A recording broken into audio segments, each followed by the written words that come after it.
जन रंजन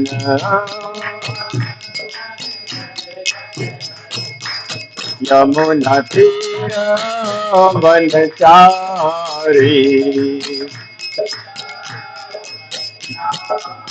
यमुना तीर वनचारी जय राधा माधव कुंज बिहारी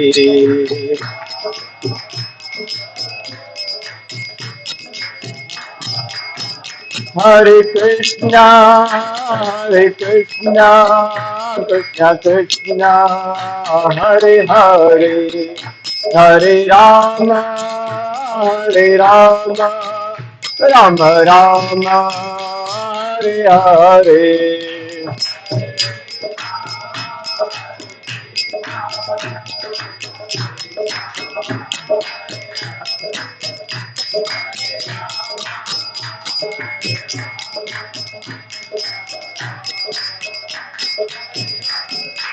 हरे कृष्णा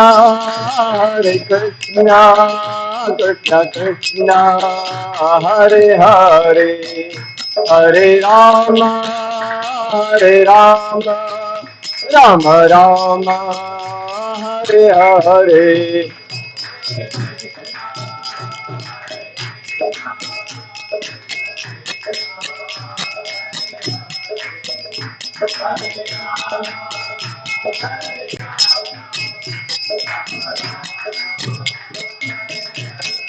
हरे कृष्णा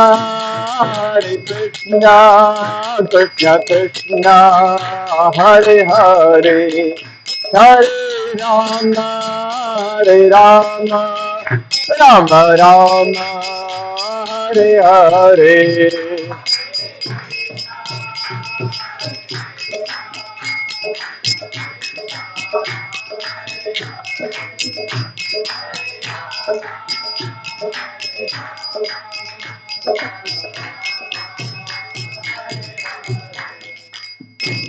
जय विष्णुपाद परमहंस परिव्राज काचार्य अष्टोत्तर शत श्रीमद अभय चरणारविंद भक्ति वेदांत स्वामी श्रील प्रभुपाद की जय। जय विष्णुपाद परमहंस परिव्राज काचार्य अष्टोत्तर शत श्रीमद भक्ति सिद्धांत सरस्वती गोस्वामी महाराज प्रभुपाद की जय। अनंत कोटि वैष्णव वृंद की जय। नामाचार्य श्रील हरिदास ठाकुर की जय। प्रेम से कहिए जय श्री कृष्ण चैतन्य प्रभु नित्यानंद श्री अद्वैत गदाधर शिवासादि गौर भक्त वृंद की जय। श्री श्री राधा कृष्ण गोप गोपीनाथ श्याम कुंड राधा कुंड गिरि गोवर्धन की जय। श्री वृंदावन मथुरा धाम की जय। श्री नवदीप मायापुर धाम की जय। श्री द्वारकापुरी धाम की जय। पुरुषोत्तम क्षेत्र श्री जगन्नाथपुरी धाम की जय। समवेत गौर भक्त वृंद की जय। निताय गौर प्रेमानंदे हरि हरि बोल।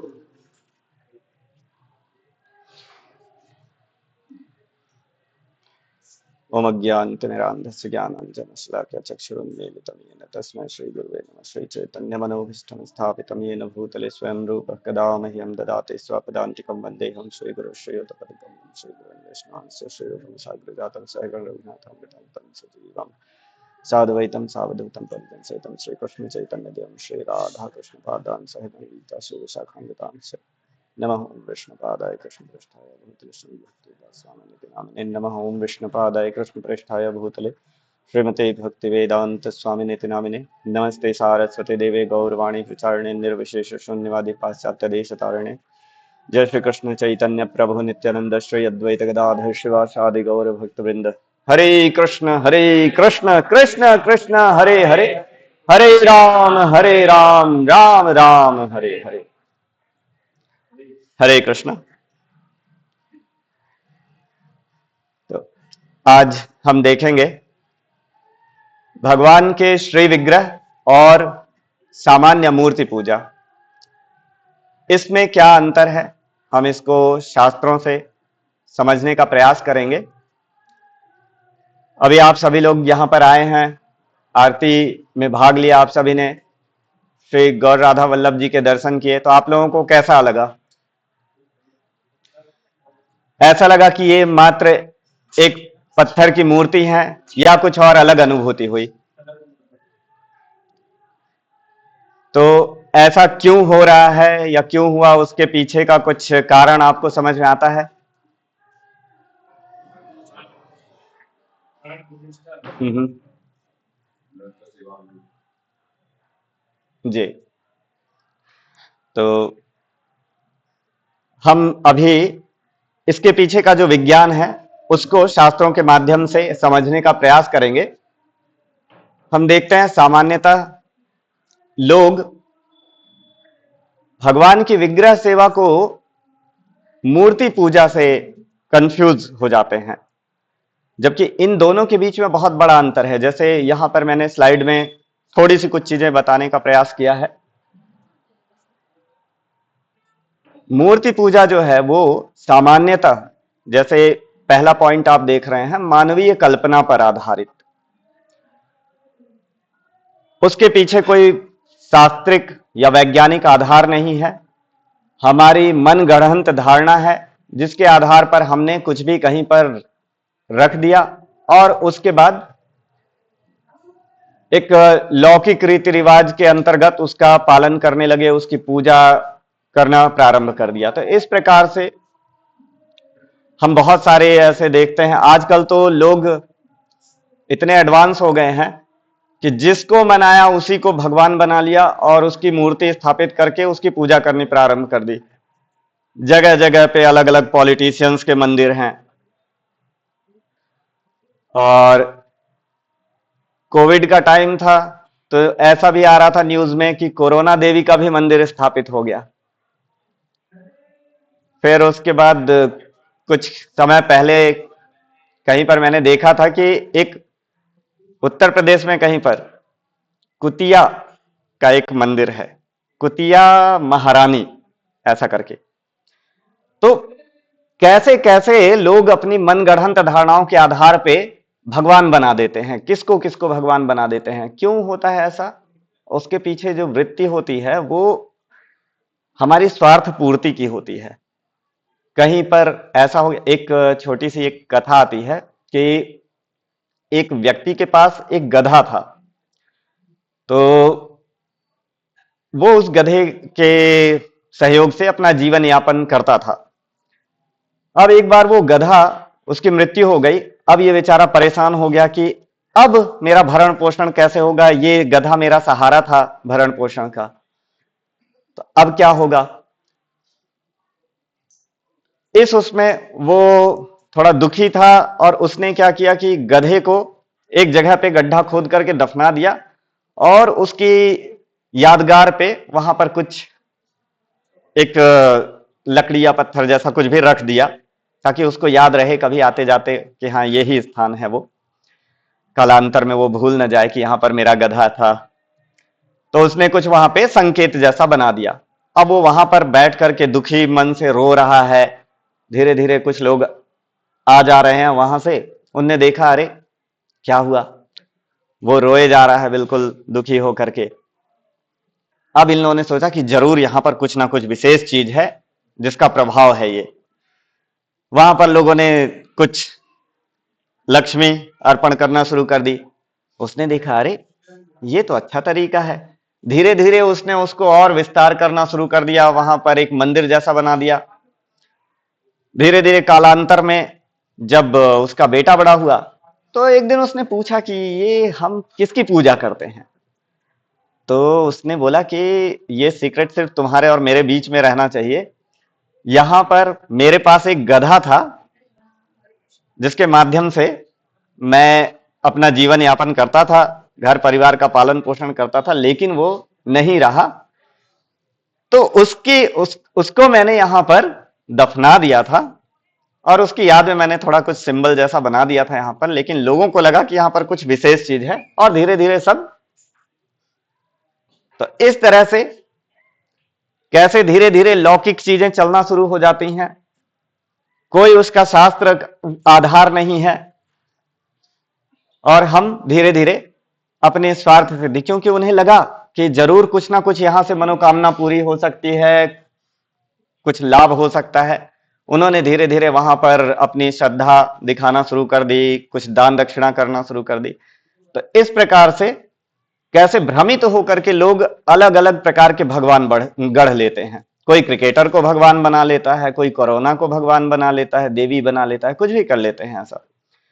ये और कुछ ऐसे तथाकथित साधु संत महात्मा भी होते हैं जो अपने आप को भगवान घोषित करते हैं। कई बार मीडिया की देन होती है, मीडिया भी कुछ ऐसा प्रचार करता है कि धीरे धीरे कोई एक सामान्य व्यक्ति जिसको कुछ यौगिक प्रक्रियाएं मालूम थी, जो कुछ योग शक्ति से कुछ चीजें दिखा सकता था, नाम नहीं लूंगा मैं, लेकिन आज वो बहुत प्रचलित भगवान हैं। बाबा रामदेव नहीं, कोई दूसरे बाबा हैं। लोग जाते हैं, दूर दूर से जाते हैं दर्शन करने उनकी कब्र पे, और जाकर के दुनिया भर का चढ़ावा चढ़ता है और उसका उपयोग न जाने कहां कहां होता है। फिर कुछ लोग होते हैं जो स्वयं को भगवान घोषित कर देते हैं, उल्टी सीधी पट्टियां पढ़ाते हैं जो बिल्कुल भी शास्त्रों पर आधारित नहीं होती हैं। तो इस प्रकार से ये जो चीजें होती हैं, जब हम इस प्रकार के कार्य करते हैं तो वास्तव में वो कहलाती है मूर्ति पूजा, जहां पर उसके पीछे कोई भी शास्त्रिक आधार नहीं है, कोई भी वैज्ञानिक आधार नहीं है, तो फिर वो मूर्ति पूजा कहलाती है। लेकिन जब हम श्री विग्रह की बात करते हैं तो उसके पीछे पूरे शास्त्र होते हैं। ऐसे ही भगवान के विग्रहों की स्थापना नहीं हो जाती है। जैसे हमने देखा 2024 में नवंबर में यहां पर भगवान के श्री विग्रह की स्थापना हुई। कितना वृहद कार्यक्रम था, कितनी सारी चीजें उसमें इन्वॉल्व थी।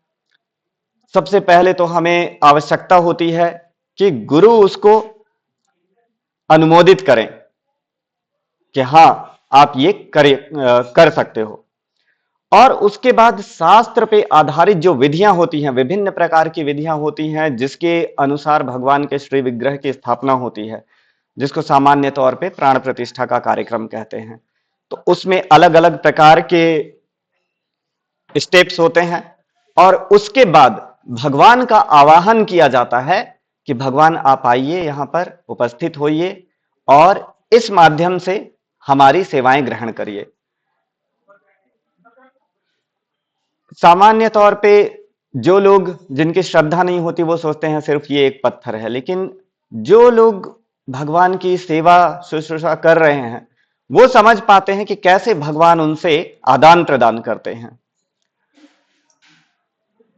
अभी हम देखते हैं कि कैसे और जो मूर्ति पूजा की तरफ जो धारणाएं लेकर के जाते हैं वो और कौन कौन सी हैं। जैसे एक तो पत्थर को या फिर भगवान के विग्रह जिन वस्तुओं से बने हुए हैं उनको सामान्य वस्तु जो केवल समझते हैं, जो ये नहीं समझ पाते कि भगवान जो है कण कण में व्याप्त हैं। जैसे हम शब्द सुनते हैं विष्णु, तो जो विश्व के हर अणु में व्याप्त है वो है विष्णु। इसका अर्थ है कि भगवान हर जगह पर व्याप्त हैं, लेकिन क्योंकि हमारी दृष्टि ऐसे उन्नत नहीं है तो हम उस चीज को समझ नहीं पाते, तो हम उसको सामान्य मूर्ति समझते हैं और इसको एक मन गढ़ंत या मनमानी धारणा के रूप में ये कार्य किया जा रहा है ऐसा समझ बैठते हैं। सामान्य तौर पे जो दूसरे संप्रदायों के लोग हैं वो कुछ इसी प्रकार की धारणाएं रखते हैं कि अरे ये लोग तो कुछ भी दकियानूसी चीजें करते रहते हैं, किसी को भी भगवान बना लिया, किसी को भी देवी देवता बना लिया। थोड़ी बहुत हमारे यहाँ कुछ ऐसी भ्रांत धारणाएं फैली भी हुई हैं जिसका दुष्परिणाम है ये। तो हम देखते हैं कि भगवान जो हैं वो वास्तव में जब हम यहां पर श्री विग्रह रूप में देखते हैं तो उसके पीछे पूरा एक शास्त्रिक विधान होता है। भगवान के जो विग्रह है वो जिस प्रकार से भगवान अपने धाम में है सच्चिदानंद रूप में, उसी प्रकार से यहां पर भी भगवान अपने विग्रहों में उसी रूप में आते हैं। उसमें विग्रह में, श्री विग्रह में और भगवान में कोई भी अंतर नहीं होता है। हम यहां पर देख रहे हैं कि वैदिक शास्त्र बताते हैं कि परम सत्य जो है वो अद्वय है, किंतु साधक की योग्यता अनुसार वह 3 रूपों में, जैसे एक श्लोक आता है कि वदन्ति तत्त्वविदस्त्वं यद ज्ञान अद्वयम ब्रह्मेति परमात्मेति भगवान इति शब्दते। तो भगवान की जो अभिव्यक्ति है उसको तीन प्रकार से जाना जा सकता है। एक है ब्रह्म, एक है परमात्मा और दूसरे हैं भगवान। तो सामान्य तौर पे जो ब्रह्म होते हैं, जो ब्रह्म की जो अभिव्यक्ति है, इसको दूसरे भी संप्रदायों में माना जाता है। जैसे इस्लामिक संप्रदाय है, उसमें कहते हैं अल्लाह क्या है, तो एक नूर है। तो हमारे उसमें भी एक अवधारणा है जो ब्रह्म की अवधारणा है, या ब्रह्म ज्योति भी उसे अक्सर कहा जाता है। ये क्या है, भगवान का तेज है। भगवान का जो असीमित तेज है वो ऐसा है कि वो लगता है कि एक अद्भुत दिव्य ज्योति है जिसके पार कुछ दिखाई नहीं दे रहा है। तो उसको लोग ब्रह्म ज्योति समझते हैं। सामान्य लोगों के बस की बात नहीं है वो भी देख पाना। उसके लिए भी एक स्तर का तप और साधना चाहिए होती है। तो फिर जो कुछ स्तर तक साधना करते हैं और जो सामान्यतः ऐसा दृष्टिकोण रखते हैं कि भगवान जो है वो निराकार है, तो वो उन्हें ब्रह्म ज्योति के रूप स्वरूप में देखते हैं। फिर उसके बाद जब साधक और अधिक साधना करता है, शास्त्रों के माध्यम से भगवान को थोड़ा सा और अधिक समझ पाता है, तो फिर वो समझ पाता है कि भगवान जो है वो सर्वत्र व्याप्त है परमात्मा स्वरूप में। तो वो हम सभी के हृदयों में, जितने भी जीव जाति हैं 84 लाख योनियों में, जो भी स्थावर जंगम जो भी कुछ दिखाई देता है, वहां पर सभी जगह पे भगवान सर्वत्र समान रूप से व्याप्त हैं। तो वो स्तर होता है परमात्मा का, जहां पर साधक समझ पाता है कि भगवान परमात्मा स्वरूप में विस्तारित हैं और सभी के हृदयों में स्थित हैं। और जब साधक और आगे बढ़ता है और वो भगवान को तत्वतः समझ पाता है, तो फिर वो भगवान को उनके वास्तविक स्वरूप में समझ पाता है और वो कहलाते हैं भगवान। तो क्योंकि हमारी दृष्टि जो है इतनी उन्नत नहीं है भगवान को देख पाने के लिए, हमारी जो, क्योंकि भगवान जो है वो सच्चिदानंद है। सच्चित आनंद मतलब जो इटर्नल है और जिनके पास समस्त ज्ञान है और सदा आनंद से पूर्ण है वो। तो भगवान सच्चिदानंद स्वरूप है, उनको समझने के लिए हमको भी सच्चिदानंद स्वरूप बनना पड़ेगा। लेकिन हम अभी भौतिक प्रकृति के कलमशों से ढके हुए हैं, तो हमारे जो जो ज्ञान चक्षु हैं वो वैसे नहीं है कि हम भगवान को देख पाए।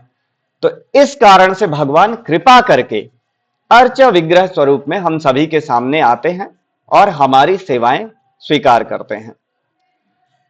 सामान्य जो मूर्ति है और जो अर्च विग्रह है उनमें ये एक बहुत बड़ा डिफरेंस होता है। हम देखते हैं कि जिन साधकों ने, जिन संतों ने, महात्माओं ने अपने आप को उस स्तर तक पहुंचाया है, जिन्होंने भगवान की शुद्ध प्रेम भक्ति अपने अंदर जागृत कर ली है, तो भगवान साक्षात आदान प्रदान करते हैं अपने भक्तों से। ऐसा नहीं है कि वो एक विग्रह हैं पत्थर के या लकड़ी के। ये सब शास्त्रों के माध्यम से भगवान ने स्वयं बताया है कि कैसे आप मेरे विग्रह की स्थापना कर सकते हो। एक श्लोक आता है जिसमें बताया है भगवान जब यहां से धराधाम से वापस जा रहे होते हैं अपनी लीलाओं का अंत करने के बाद, तो उसके पहले वो उद्धव जी को ये सारा ज्ञान देते हैं। वो उनसे पूछते हैं, उद्धव जी, कि भाई आपके जाने के बाद लोग आपसे कैसे आदान प्रदान कर सकेंगे, कैसे आपकी सेवा कर सकेंगे। तो फिर भगवान इस विषय में बहुत विस्तार से बताते हैं और 11वें स्कंद में श्रीमद् भागवतम के 27वें अध्याय में ये चीजें बड़े डिटेल में बताई गई हैं। और एक श्लोक आता है जिसमें भगवान ये बताते हैं कि कौन कौन सी वस्तुओं से मेरे विग्रह बनाए जा सकते हैं और उनमें मेरा आवाहन किया जा सकता है, तो फिर मैं अपने भक्तों की सेवा उस माध्यम से स्वीकार करूंगा। तो श्लोक आता है, शैली दारू मई लौही लेप्या लेख्या च शयकति मनोमयी मणिमयी प्रतिमा अष्टविधा स्मिता। यानी शैली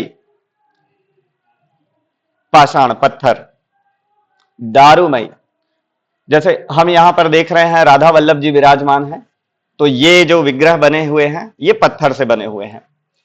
फिर दारूमई, भगवान कहते हैं कि इन इन वस्तुओं से मेरे विग्रह आप बना सकते हो। पत्थर हो गया, दारूमई अर्थात लकड़ी, काष्ठ, काष्ठ की प्रतिमा। तो इसका कोई उदाहरण बता सकते हैं? हाँ, बड़े प्रसिद्ध उदाहरण है जगन्नाथ जी, बलदेव, सुभद्रा मैया, सुदर्शन चक्र। तो लकड़ी से विग्रह बनाए जा सकते हैं भगवान के। फिर लौही, लौह अर्थात लोहे से यहां पे तात्पर्य नहीं है, धातु, विभिन्न प्रकार के धातुओं से, जैसे हम प्राय देखते हैं अष्ट धातु की मूर्तियां होती हैं। जैसे हमारे जो उत्सव विग्रह आपने देखे होंगे जो विराजमान है छोटे छोटे, वो। फिर शैली, दारू, मई, लोही, लेप्या, लेख्या, चसैकति। तो चित्रकारी के द्वारा भगवान की पेंटिंग बनाई जा सकती है चित्र के माध्यम से, उसके माध्यम से भी भगवान अपनी सेवा स्वीकार करते हैं। फिर भगवान के विग्रह बनाए जा सकते हैं रेत या मिट्टी से, और विभिन्न रत्नों से भी भगवान के विग्रह बनाए जा सकते हैं। इसके अलावा भगवान इतने करुणामय हैं और इतने दयालु हैं कि आप अपने मन में भी अगर ऐसा कुछ हम नहीं कर पा रहे हैं लेकिन भगवान की सेवा की उत्सुकता है हमारे अंदर, तो हम भगवान के विग्रह अपने मन में सोच सकते हैं और उनकी सेवा कर सकते हैं, तो भगवान वो भी स्वीकार करते हैं। ऐसी कई कथाएं आती हैं जहां पर हम देखते हैं कि भक्त जो हैं वो मानसिक रूप से सेवा कर रहे हैं और वो वास्तव में हो रही है। एक कथा आती है जिसमें एक भक्त, उनके पास कोई संसाधन नहीं होता है, तो वो भगवान की सेवा करने की उनके अंदर इच्छा बहुत अधिक होती है और वो मन ही मन से भगवान की सेवा कर रहे होते हैं। तो ऐसा होता है कि वो मन ही मन में भगवान के लिए बढ़िया गर्मा गर्म खीर बनाते हैं और वो सोचते हैं कि थोड़ा मैं चेक करूं ये ज्यादा गर्म तो नहीं है भोग अर्पण करने से पहले। तो जैसे ही वो अपने मन में सोच रहे हैं कि उंगली उन्होंने थोड़ा सा टच की है खीर में और उनकी उंगली वास्तव में जल जाती है।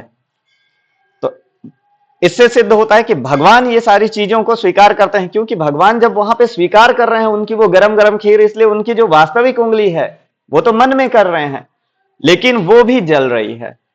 तो इसका मतलब वो खीर भगवान ने ली, वो खीर थी वहां पर। तो इस तरह से भगवान इतने करुणामय हैं कि इवन हम मन में भी उनकी प्रतिमा बना करके उनकी सेवा कर सकते हैं।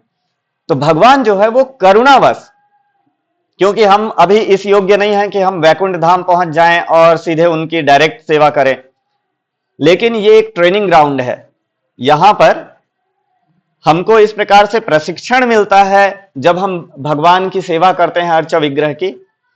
और ये अर्चा विग्रह सेवा जो है वो बड़ी महत्वपूर्ण है। इसके माध्यम से हमारे जीवन में बहुत सारे परिवर्तन आते हैं। हम देखते हैं कि जो भक्त यहां पर डायरेक्ट भगवान की सेवा में लगे हुए हैं तो वो कैसे 24 घंटे भगवान का स्मरण कर पाते हैं।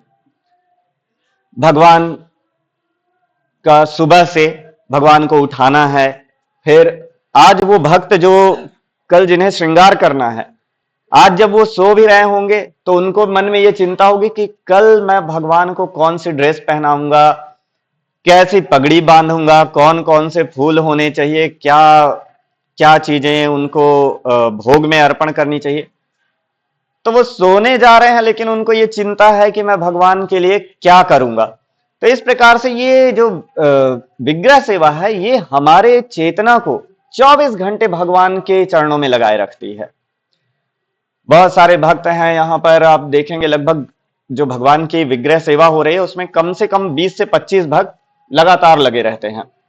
कोई श्रृंगार में लगा हुआ है, कुछ माताएं हैं माला बना रही हैं और भगवान का भोग बन रहा है, उनके बर्तनों की सेवा है।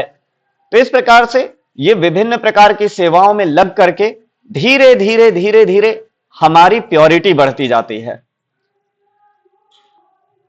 ये जो सेवा होती है ये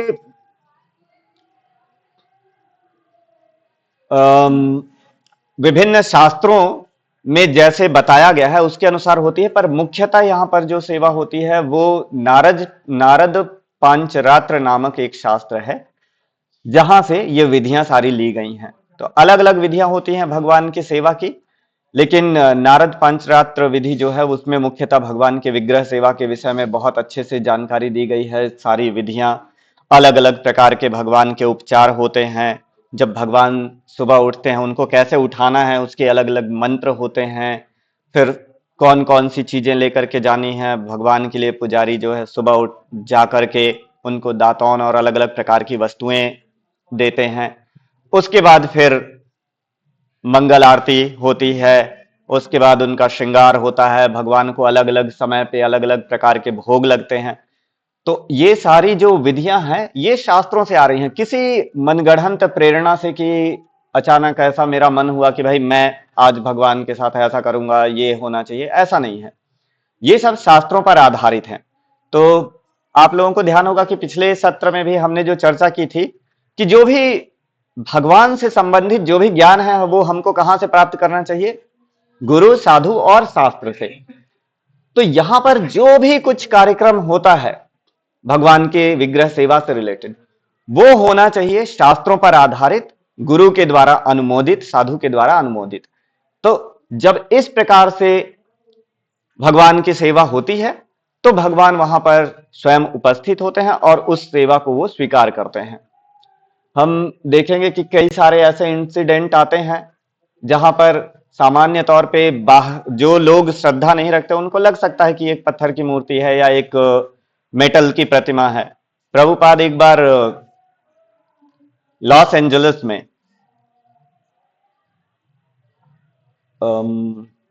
श्री श्री राधा द्वारकानाथ की स्थापना कर रहे थे, और जब वो स्थापना कर रहे थे तो उन्होंने भक्तों को ये बताया कि अगर आप ये सोचोगे कि ये सिर्फ ब्रास का केवल एक ब्रास की मूर्ति है, तो प्रभुपाद कह रहे हैं कि if you think that it's just a brass made doll, then it will remain a brass made doll for you, but if you elevate your consciousness and you serve him nicely, then this Krishna will talk to you. तो भगवान प्रभुपाद कह रहे हैं कि अगर आप सोचोगे कि ये सिर्फ एक कांस्य की प्रतिमा है तो या गुड़िया है, तो तब तक ये वही बने रहेंगे। लेकिन जब आप अपने आप को शुद्धता के उस स्तर पर ले जाओगे और भगवान की सेवा उस भावना से करोगे, तो ये जो कांस्य की प्रतिमा जो आप देख रहे हो, ये जो वास्तव में कृष्ण है, ये आपसे बातें करेंगे।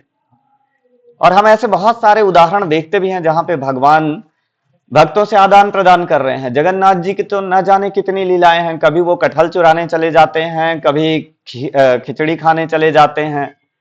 तो न जाने कितनी जगन्नाथ जी की लीलाएं हैं जहां पे वो अपने भक्तों से तरह तरह से आदान प्रदान कर रहे हैं। इसी प्रकार से हम देखते हैं जो हमारे महान गोस्वामी गण हुए हैं, तो वो अलग अलग उन्होंने भगवान के अलग अलग विग्रहों को पुनर्स्थापित किया और वो उनसे बातें तक किया करते थे। सनातन गोस्वामी, उस समय उनके पास भगवान का मंदिर नहीं बना हुआ था, तो वो भगवान को एक कपड़े में टंगा करके पेड़ में रखते थे, वही उनका मंदिर था।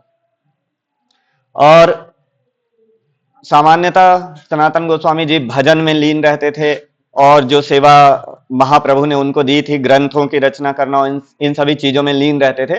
तो उनके पास बहुत समय होता नहीं था कि वो जाकर के मधुकरी करें। मधुकरी अर्थात जाकर के घर घर में थोड़ा भिक्षा लेना, जिससे कुछ भोजन का प्रबंध हो सके। तो उनको जो थोड़ा बहुत कुछ मिल जाता था वो बना करके वो भगवान को भोग लगाया करते थे। तो सामान्य तौर पे वो आटे की बाटी बना करके भगवान को भोग लगाते थे। तो एक दिन भगवान कहते हैं कि बाबा, ये आपकी जो बाटी है ये सूखी सूखी रहती है, ये अटकती है, इसके साथ कुछ तो दिया करो मुझे। तो सनातन गोस्वामी फिर उनको डांटते हैं। भक्त और भगवान के बीच का प्रेम कितना अद्भुत होता है कि भक्त भगवान को डांट भी सकता है। तो सनातन गोस्वामी उनको डांटते हैं कि भाई, मैं एक वृद्ध गरीब व्यक्ति हूं, मैं कहां से आपकी फरमाइशें पूरी करूं, ये सब चीजें कहां से लाऊं? आज आप नमक मांग रहे हो, कल कहोगे घी चाहिए, परसों कहोगे कुछ और चीजें चाहिए, तो मैं कहां से लाऊंगा? तो फिर भगवान जो है कहते हैं चलो ठीक है, जो मिल रहा है वही सही, और भगवान उसी से संतुष्ट रहते हैं। और आज भी आप उस जगह पर जाएंगे तो वहां पर प्रसाद के रूप में वही मिलता है, बाटी मिलती है। इसी तरह से हम देखते हैं कि हमारे एक महान आचार्य हुए हैं। ये सब घटनाएं जो है ये बहुत पुरानी भी नहीं है। जैसे वंशी दास बाबा जी महाराज हुए, जो गौड़ीय परंपरा में एक महान आचार्य हैं। वो वो तो भगवान को डांटते भी थे, छड़ी लेकर के दौड़ा भी लेते थे। भगवान के जो विग्रह हो, उन्होंने गौर निताई के विग्रह रखे थे। तो आप लोग परिचित हैं गौर निताई कौन है? तो भगवान श्री चैतन्य महाप्रभु और भगवान नित्यानंद, इनको प्रेम से गौर निताई भी कहा जाता है। आगामी 3 मार्च को गौर पूर्णिमा उत्सव होने वाला है, जो भगवान चैतन्य महाप्रभु का प्राकट्य है। सामान्यतः हमारी जो शिक्षा व्यवस्था है वो इतनी प्रदूषित हो चुकी है कि हमें इन विषयों का ज्ञान ही नहीं है। इवन मुझे भी ऐसा याद पड़ता है कि जब मैं 6वीं या 7वीं में था, तो उसमें सामाजिक विज्ञान, सोशल साइंस, वहां पर एक छोटा सा एक चैप्टर था जिसमें एक संत के रूप में भगवान श्री चैतन्य महाप्रभु का वर्णन किया गया था कि वो एक भक्ति काल के एक महान संत हुए, और छोटा सा कुछ 10 से 15 लाइनों का उनकी जीवन गाथा दी गई थी। लेकिन जब हम देखते हैं, शास्त्रों के माध्यम से देखते हैं, तो पता चलता है कि वो स्वयं भगवान थे, जो कि राधा रानी का भाव लेकर के सभी को भगवत प्रेम के बारे में बताने के लिए आए थे। तो थोड़ा सा डाइवर्ट करके इसके बारे में हम थोड़ी सी चर्चा करते हैं, उसके बाद अपने विषय पे आएंगे। तो एक बार ऐसी कथा आती है कि भगवान अपने गोलोक धाम वृंदावन में हैं, और उस समय उनके भक्त जो है वो निरंतर भगवान की सेवा में लगे रहते हैं।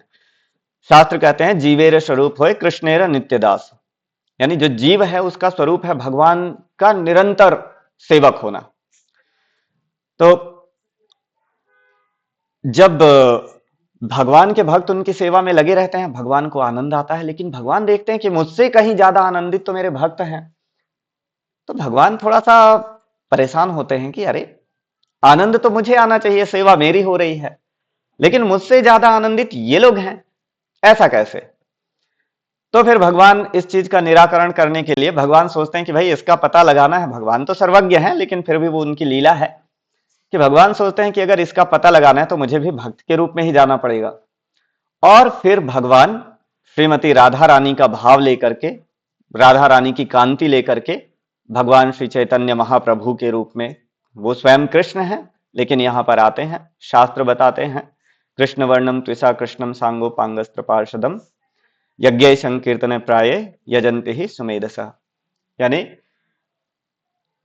भगवान कृष्ण जो कि कृष्ण वर्ण में नहीं है, भगवान अपनी कांति लेकर नहीं आए हैं, राधा रानी की कांति लेकर के आए हैं, और इस संसार में आए हैं किस चीज का प्रचार करने के लिए? हरि नाम का प्रचार करने के लिए, संकीर्तन का प्रचार करने के लिए। और इस चीज को समझ कौन पाएगा? विरले ही समझ पाएंगे जिनकी बुद्धि थोड़ी शुद्ध है। तो इस प्रकार से भगवान श्री चैतन्य महाप्रभु आते हैं और सभी को बहुत ही सरल, जैसे अलग अलग युग होते हैं उसमें अलग अलग विधियां होती है भगवान को प्राप्त करने की, और भगवत धाम वापस जाने की जो विधियां होती हैं वो अलग अलग युगों में अलग अलग प्रकार की होती हैं। तो उसमें भी एक श्लोक आता है, कृते यध्यायतो विष्णु त्रेतायाम यजतो मखे द्वापरे परिचर्यायाम कलोच हरिस कीर्तनम।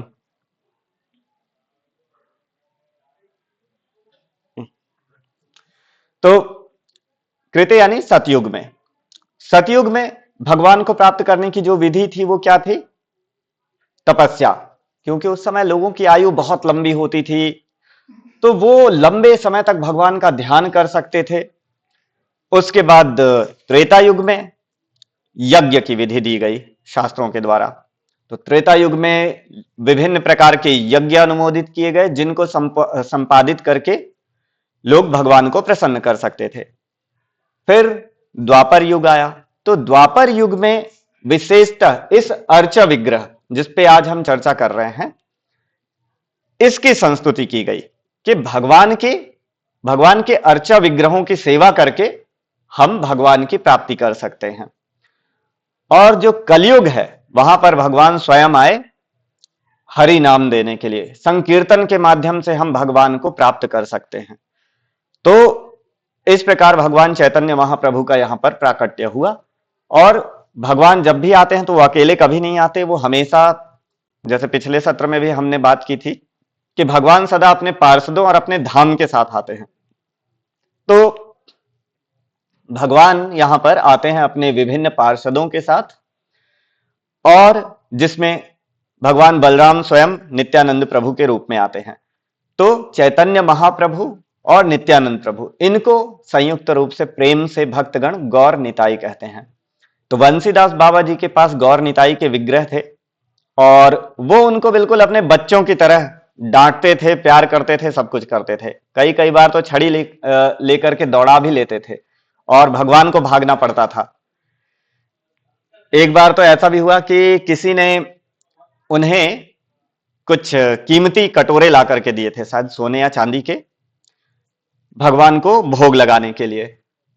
तो क्या हुआ कि एक बार महाप्रभु का कटोरा, नहीं, दोनों के ही कटोरे कुछ चोर चुरा करके ले गए, क्योंकि बंसीदास बाबा जी महाराज तो सामान्यतः एक झोपड़ी में रहते थे।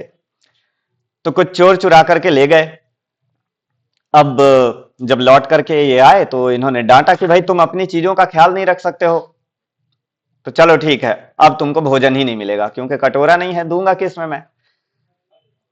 तो फिर भोजन नहीं मिलता। फिर थोड़ी उनको दया आती है तो बोलते हैं ठीक है, जो लाएगा अपना कटोरा, जो ढूंढ के ले आएगा उसको दूंगा। तो ऐसा होता है कि नित्यानंद प्रभु का कटोरा किसी प्रकार से वहां आ जाता है।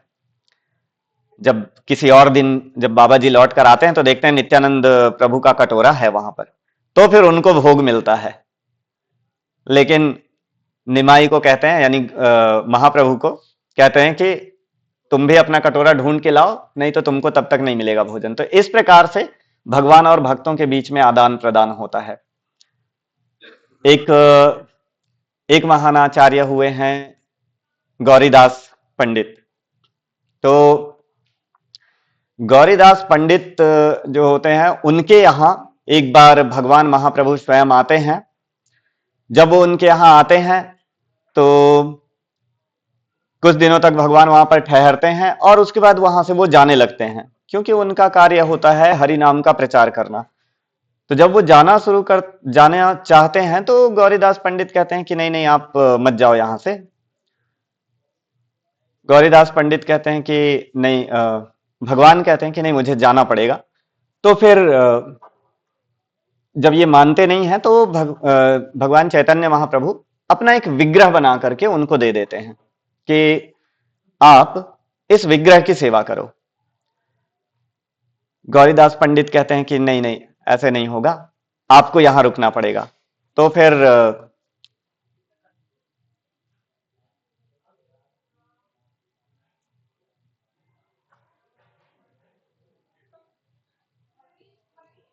नहीं, ये कथा थोड़ी सी मैं कंफ्यूज हो रहा हूं। एक्चुअली काशीनाथ मिश्र जी होते हैं, उनके यहां पर की ये घटना होती है। एक काशीनाथ मिश्र नाम के भक्त होते हैं, उनके पास भगवान चैतन्य और नित्यानंद जाते हैं।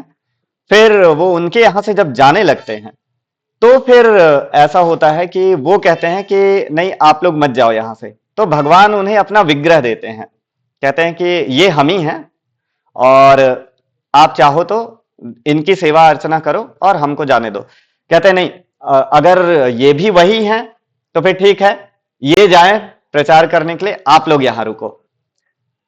तो महाप्रभु मान लेते हैं, ठीक है, हम रुक जाते हैं, इनको जाने देते हैं प्रचार करने के लिए। तो फिर जो भगवान के विग्रह होते हैं वो चल देते हैं महाप्रभु और नित्यानंद प्रभु के रूप में, और जो स्वयं भगवान हैं वो विग्रह बन के वहां पे खड़े हो जाते हैं। अब काशीनाथ मिश्र परेशान हो जाते हैं, अरे ये क्या हो रहा है।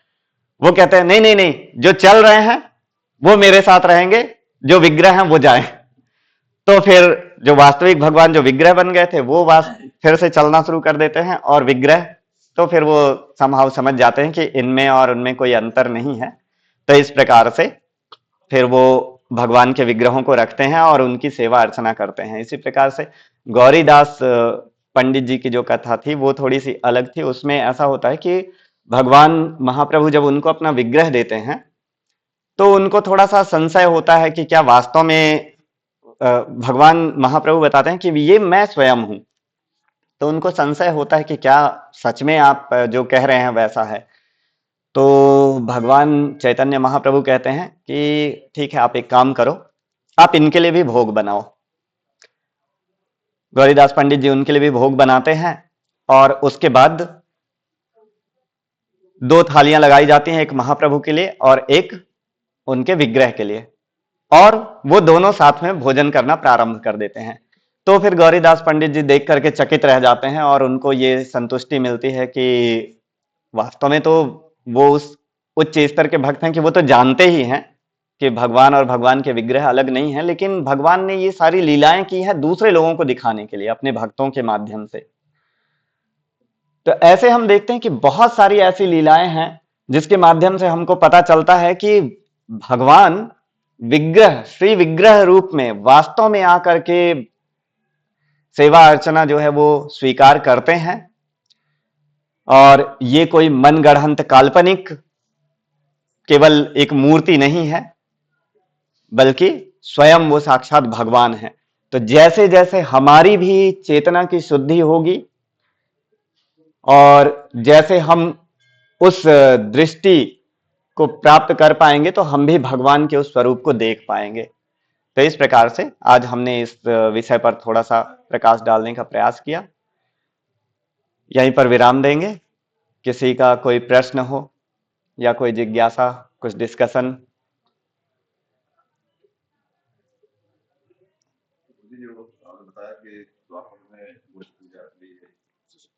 जी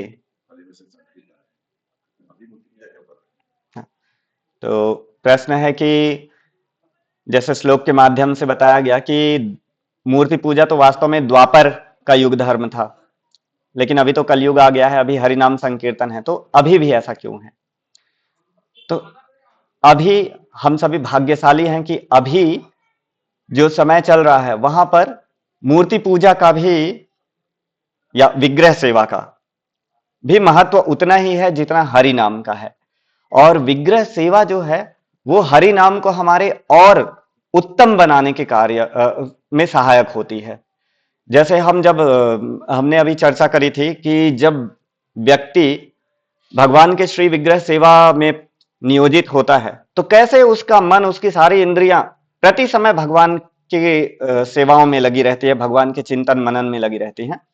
तो भगवान ने स्वयं, जैसे अभी हमने उदाहरणों में समझा कि चैतन्य महाप्रभु स्वयं अपना विग्रह दे रहे हैं, तो अभी जो समय है वो ऐसा है, कलयुग के लिए वास्तव में हरिनाम संकीर्तन ही युग धर्म है। लेकिन अभी जो कलयुग के प्रारंभिक जो 10,000 वर्ष हैं, जिसको कि कलयुग का सतयुग भी कहा गया है, तो वहां पर साथ साथ में अर्चा विग्रह का भी प्रचलन रहेगा, और उसका महत्व जो है वो वैसा ही है।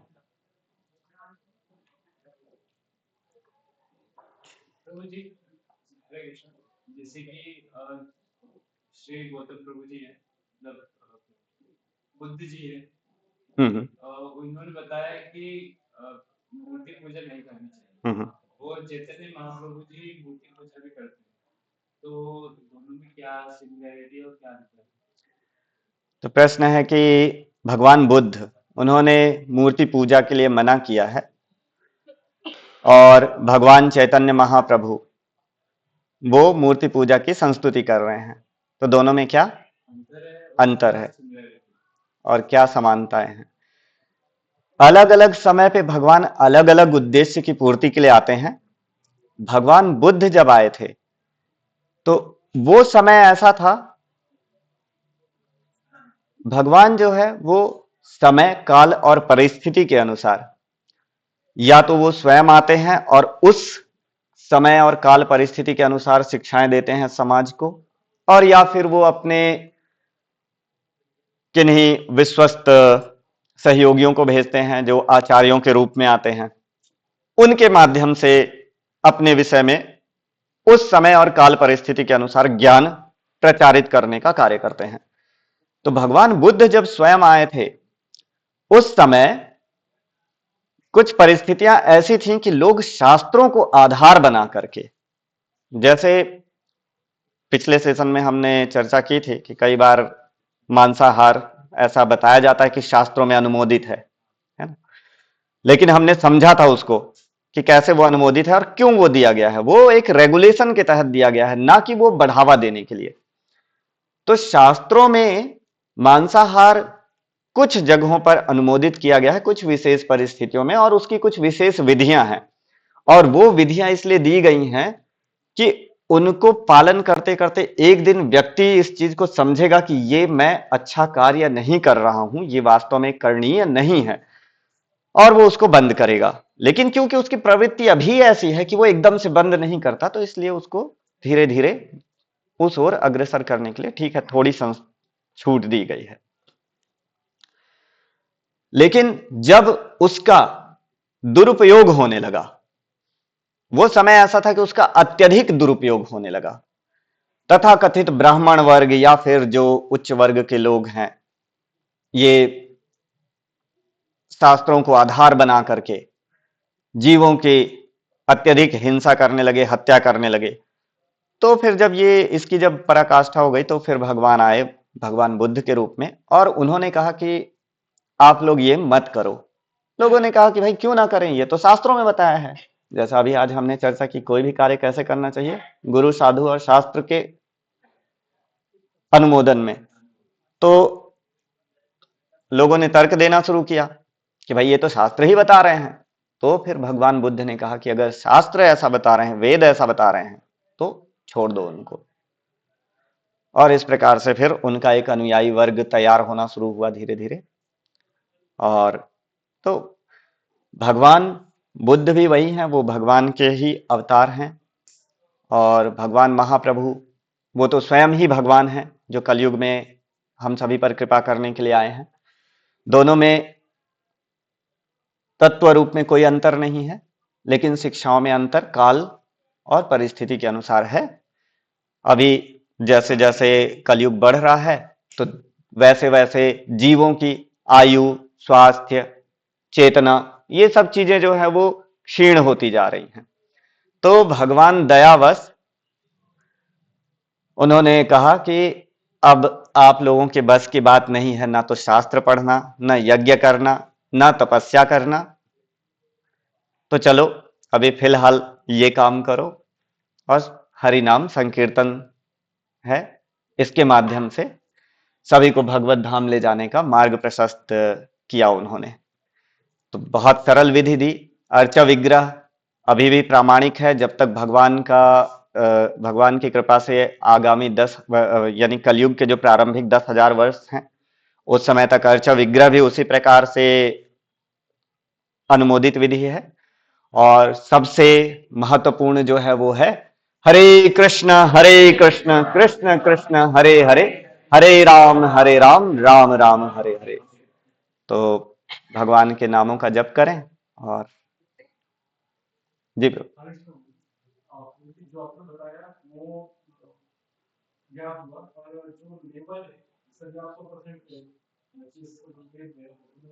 नहीं नहीं, हम प्रारंभिक स्तर पे हैं।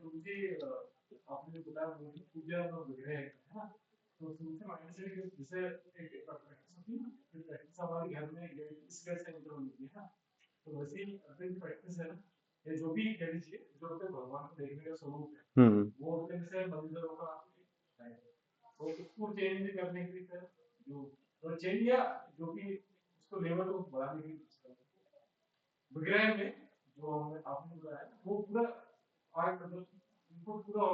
हम्म।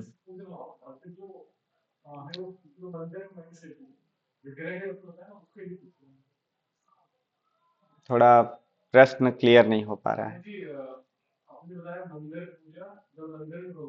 जी। हाँ,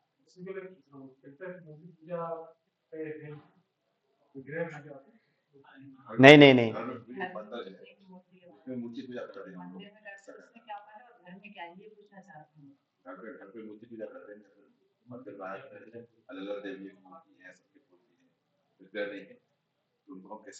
नहीं उनका प्रश्न थोड़ा सा अलग है। अ, जी,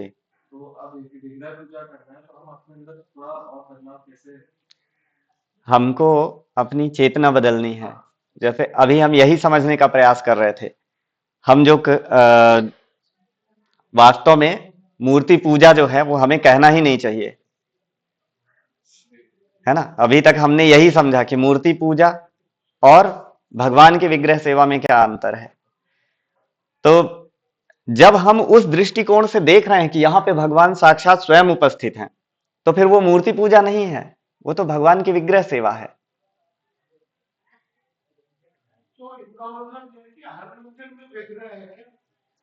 उसके लिए मैंने प्रारंभ में बताया था कि शास्त्रोक्त विधि के अनुसार जब भगवान की स्थापना होती है तो भगवान वहां पर करुणावश हमारी सेवा स्वीकार करने के लिए आते हैं। अगर वो शास्त्रोक्त विधि से नहीं है, वो भले ही भगवान की मूर्ति है, वहां पर हाँ, यस, गुरु साधु शास्त्र द्वारा अनुमोदित होना चाहिए। तो फिर जब हम उस विधि से स्थापना करते हैं तो भगवान वहां पर, क्योंकि वहां पर हम आवाहन करते हैं भगवान का शास्त्रोक्त विधियों से गुरु के निर्देशानुसार, तो भगवान वहां पर आते हैं और फिर वहां पर वो रह करके हमारी सेवा स्वीकार करते हैं। और इसमें अपराध भी बहुत होते हैं सेवा के। अगर हमने कुछ गलतियां करी तो फिर भगवान सेवा के अपराध भी बहुत लेते हैं। तो इसलिए ये बहुत सतर्क रहने वाली चीज है।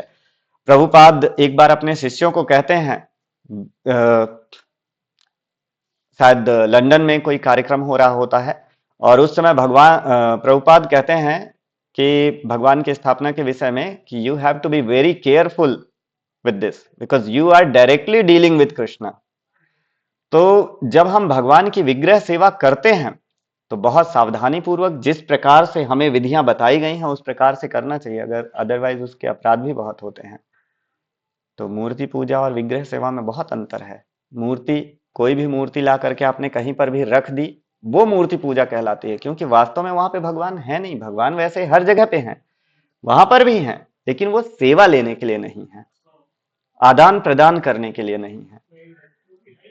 हाँ, है तो कण कण में भगवान, लेकिन वहां पर वो हमारी सेवा स्वीकार करने के लिए उपस्थित नहीं है। यस, बिल्कुल। इसीलिए आप देखेंगे, आप जाएंगे अलग अलग स्थानों पर, विग्रह हैं, लेकिन आप देखेंगे कि वहां पर मनगढ़ंत तरीके से स्थापना कर दी गई है। आजकल क्या होता है, हर एक सोसाइटी में मंदिर बना हुआ है, लगभग लगभग हर एक कॉलोनी, हर एक सोसाइटी में मंदिर बना है। क्या हुआ, एक पंडित को बुलाया, एक मूर्ति ले आए बाजार से, लगा दी, थोड़ी बहुत कुछ किया प्रक्रिया, और उसके बाद कह दिया भगवान है। आप देखिए, आप वहां पर जाकर उपस्थित होइए, बिल्कुल भी आपको ऐसा लगेगा नहीं कि यहां पर, हाँ, आप यहां पर देखिए श्री गौर राधा वल्लभ जी के सामने खड़े होइए, महसूस करिए आप क्या अंतर है। जिस दिन भगवान की विग्रह स्थापना हो रही थी, वो एक लंबी प्रक्रिया थी, कई दिनों की। जिस दिन भगवान के नेत्रों से पट्टी हटाई गई है, यहां पर उपस्थित जितने भी भक्त रहे होंगे, 99% भक्त ऐसे थे जिनकी आंखों से आंसू बह रहे थे। क्यों? क्योंकि भगवान से साक्षात नेत्र मिलन हो रहा है, क्योंकि वो प्रामाणिक विधि से प्रतिष्ठित किए गए। तो इसलिए वो यहां पर उपस्थित हैं सेवाएं लेने के लिए। जो भक्त भगवान की सेवाओं में लगे हुए हैं, हम लोग तो बस आते हैं और दर्शन करते हैं, चले जाते हैं, लेकिन जो भक्त यहाँ पर आश्रम में रहते हैं और जो चौबीसों घंटे भगवान की सेवा में लगे हुए हैं, आप उनसे सुनिए उनके अनुभव, कैसे भगवान आदान प्रदान करते हैं। अभी जब ब्रह्मोत्सव था 5 नवंबर को, तो उस समय जो भक्त सेवा में लगे हुए हैं वो अलग अलग अपने अनुभव बता रहे थे कि क्या उनके जीवन में परिवर्तन आया है जब से भगवान आ गए हैं, और क्या क्या साक्षात्कार हैं उनके। तो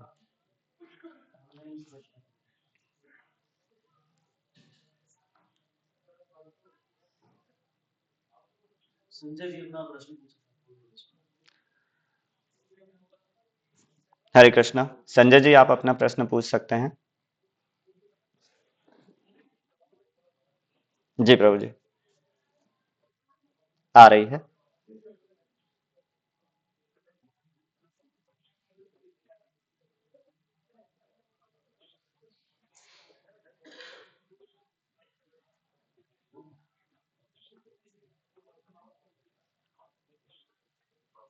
हम्म।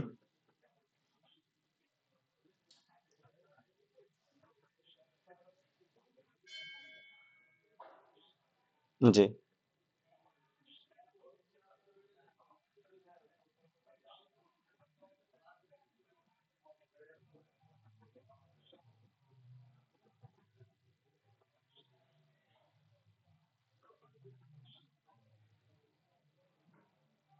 हम्म। जी जी। तो प्रश्न है, एक गृहस्थ भक्त हैं, उन्होंने घर में अपने भगवान श्री राधा कृष्ण की स्थापना कर रखी है, विग्रह की। और क्योंकि गृहस्थ जीवन में है, कामकाजी व्यक्ति हैं, तो बहुत विशेष समय नहीं मिल पाता है उनको बहुत अच्छे से विधि विधानों का पालन करने का। थोड़े बहुत कुछ विधि विधान वो नियमित रूप से करते हैं, लेकिन बहुत अच्छी तरह से पूरे विधि विधान का पालन नहीं कर पाते। तो क्या ये उचित है या नहीं? तो वास्तव में जो भगवान की विग्रह स्थापना करनी चाहिए वो पूर्णतः शास्त्रोक्त विधि से करनी चाहिए, और जो सेवा की विधियां बताई गई हैं उनके माध्यम से विग्रह जब हम लेकर के आते हैं घर में या फिर मंदिर में या घर में कहीं पर भी अगर विग्रह रखते हैं हम, तो जैसे ही विग्रह की बात आती है तो फिर वहां पर आप समझ लीजिए कि बहुत सारे जो विधि विधान है वो आ जाते हैं, बहुत सारे नियम आ जाते हैं, और उनका हमको कड़ाई से पालन करना होता है। जैसे अभी हमने थोड़ी देर पहले चर्चा की थी कि भगवान जो हैं वो सेवा के अपराध भी बहुत लेते हैं जब हम इस प्रकार से विग्रह स्थापना करके सेवा करना चाहते हैं, क्योंकि वास्तव में भगवान नहीं आए हैं सेवा मांगने के लिए, हमने भगवान को बुलाया है सेवा करने के लिए।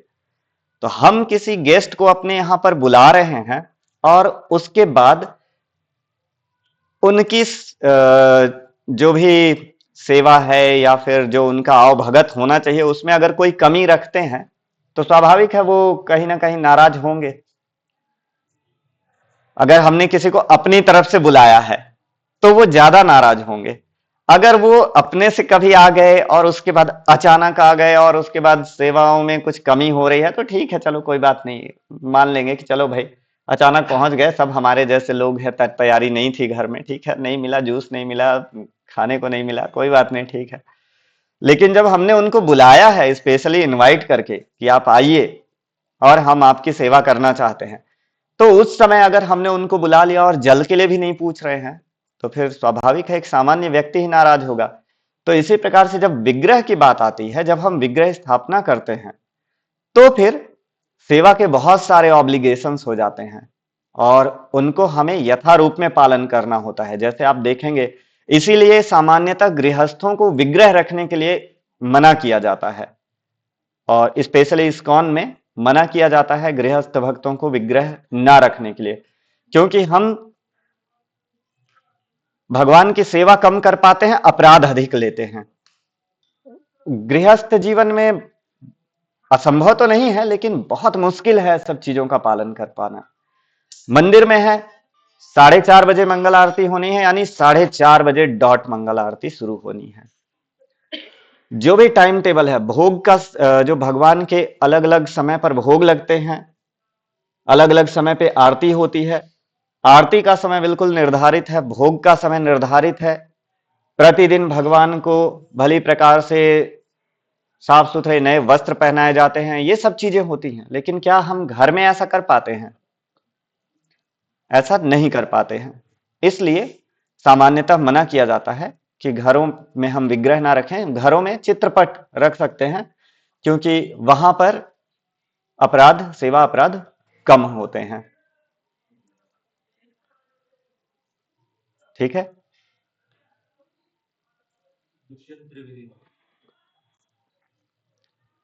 दुष्यंत प्रभु, आप अनम्यूट कर सकते हैं।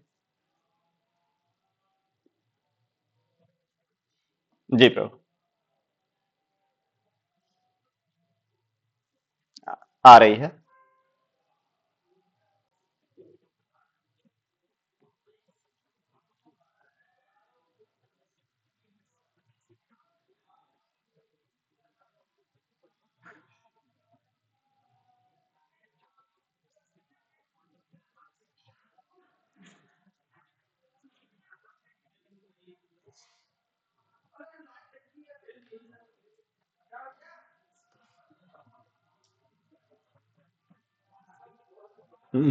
यस।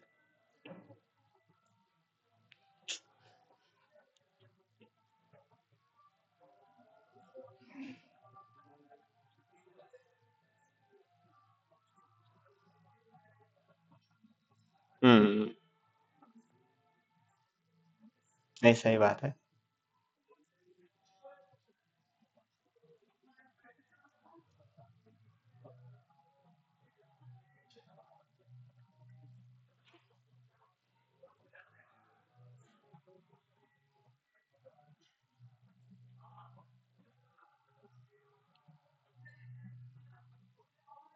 हम्म।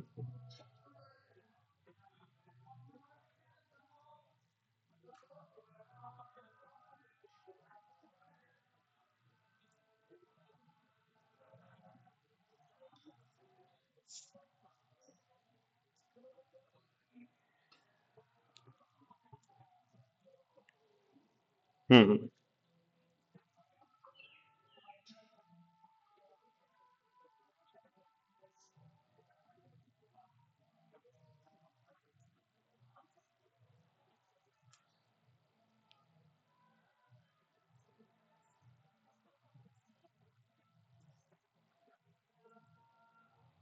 हम्म।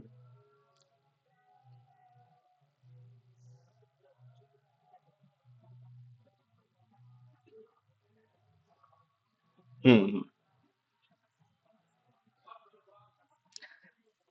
थोड़ा लंबा प्रश्न है, धैर्य रखें आप लोग।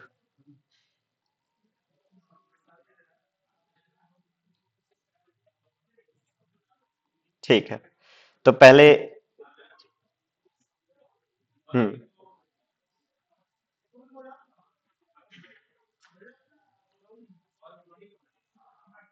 यस।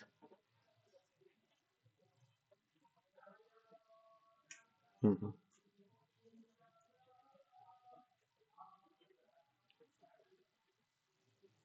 करेक्ट।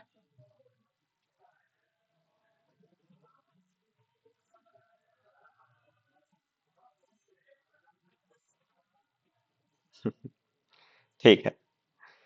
तो प्रश्न जो हमने चर्चा करी थी थोड़ी देर पहले, प्रश्न आया था गौतम बुद्ध, या गौतम बुद्ध नहीं कहेंगे, भगवान बुद्ध। भगवान बुद्ध और भगवान श्री चैतन्य महाप्रभु दो अलग अलग समय पर आए, अलग अलग परिस्थितियां थी, अलग अलग प्रकार के उपदेश दिए। तो इनका, प्रभु जी का कहना है कि भगवान ऐसी कंफ्यूजन क्यों क्रिएट करते हैं जिससे आने वाले समय में लोग जो हैं वो भ्रमित हो जाएं कि कौन सी चीज पालन करना सही है, कौन सी चीज पालन करना सही नहीं है, और विभिन्न प्रकार के उदाहरण भी दे रहे हैं। तो हम देखते हैं कि वर्तमान समय में जो तथाकथित बौद्धवादी हैं, तो वो लोग तो इतने भ्रमित हो चुके हैं कि वो कहते हैं कि हम इन शास्त्रों को नहीं मानेंगे, हम भगवान को किसी को नहीं मानते। तो इस प्रकार की चीजें होती हैं। तो आखिर भगवान ऐसा करते क्यों हैं कि इस प्रकार की कंफ्यूजन क्रिएट हो? तो वास्तव में भगवान कोई कंफ्यूजन क्रिएट नहीं करते हैं, ये हमारी अल्प बुद्धि है जिसकी वजह से हम कंफ्यूज हो जाते हैं। भगवान तो जिस समय जैसी परिस्थितियां चल रही हैं उस समय वहां पर के लोगों को अपने स्तर से आगे बढ़ाने का प्रयास करते हैं और उस प्रकार का उपदेश देते हैं। अब वो समय ऐसा था जब लोग दुरुपयोग कर रहे थे शास्त्रों की शिक्षाओं का और गलत उद्देश्य की पूर्ति के लिए उनका उपयोग कर रहे थे। तो भगवान ने उनको उस समय के लिए मना किया। बाद में भगवान ने अलग अलग अपने सहयोगियों को भेजा। जैसे उदाहरण के तौर पे हम देखते हैं कि कालांतर में इस चीज को हटाने के लिए रामानुजाचार्य, मध्वाचार्य, इस प्रकार के महान महान आचार्य आए और उन्होंने फिर भगवान के विषय में जो सही समझ है उसको फिर से स्थापित करने का प्रयास किया। तो वास्तव में कंफ्यूज हम जानबूझ करके होते हैं। कहीं ना कहीं हम अपनी सुविधानुसार चीजों को चुनने का प्रयास करते हैं। कुछ लोग होते हैं जो नियमों से नहीं बंधना चाहते हैं, तो वो फिर कहते हैं कि अरे हम तो इसको नहीं मानेंगे, हम तो उसको नहीं मानते, और उसको सही ठहराने के लिए वो सहारा लेने लगते हैं कि देखो भगवान बुद्ध ने मना किया था, क्यों हम शास्त्रों को मान रहे हैं, राम कृष्ण कोई नहीं है। तो इस प्रकार से, लेकिन वो ये चीज क्यों नहीं देखते हैं कि आगे तो भगवान स्वयं आए हैं ना। तो एक समस्या क्या होती है कि लोग शास्त्रों से दूर हो रहे हैं, जानबूझ करके शास्त्र विहीन हो रहे हैं। समाज ऐसा इस दिशा में जा रहा है, जैसे हम शास्त्र विहीन होते जाएंगे तो फिर हमको सही समझ मिलेगी कहां से। सही समझ जब मिलेगी नहीं तो डेफिनेटली हम अपने आप कंफ्यूज होंगे। तो कंफ्यूज होने का एक कारण यह है कि लोग अपनी सुविधानुसार तथ्य का चयन करते हैं, ना कि ये समझने की कोशिश नहीं करते कि ये उपदेश उस समय के लिए था, ना कि हमेशा के लिए। अगर वो हमेशा के लिए होता तो बस वहीं पे रुक गया होता, फिर आगे भगवान चैतन्य महाप्रभु के रूप में क्यों आकर के हरि नाम संकीर्तन का उपदेश करते और अपने आप को भगवान के प्रति शरणागत होने के लिए अलग अलग प्रकार के मार्ग बताते। ऐसा नहीं होता। तो इसलिए हम प्रायः कंफ्यूज स्वयं अपने आप ही हो जाते हैं। उसमें भगवान का दोष नहीं है, भगवान कभी भी दोषी नहीं ठहराए जा सकते हैं। ठीक है प्रभु।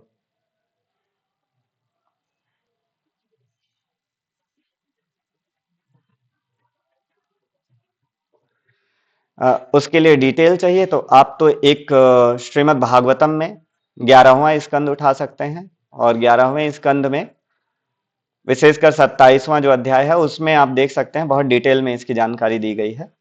तो इनका प्रश्न है कि जो विग्रह सेवा के जो नियम बताए गए हैं उनके विषय में हम कैसे जानकारी प्राप्त कर सकते हैं।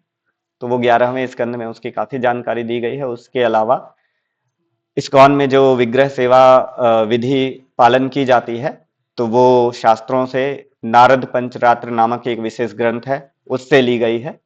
तो वो ग्रंथ भी देखा जा सकता है, उसको रेफर किया जा सकता है। तो इसी के साथ यहाँ पर हम विराम देते हैं।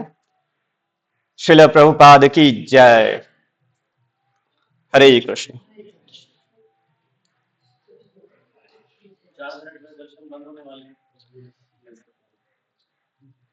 हाँ, तो जो भी दर्शन करना चाहते हैं वो जा करके दर्शन कर सकते हैं।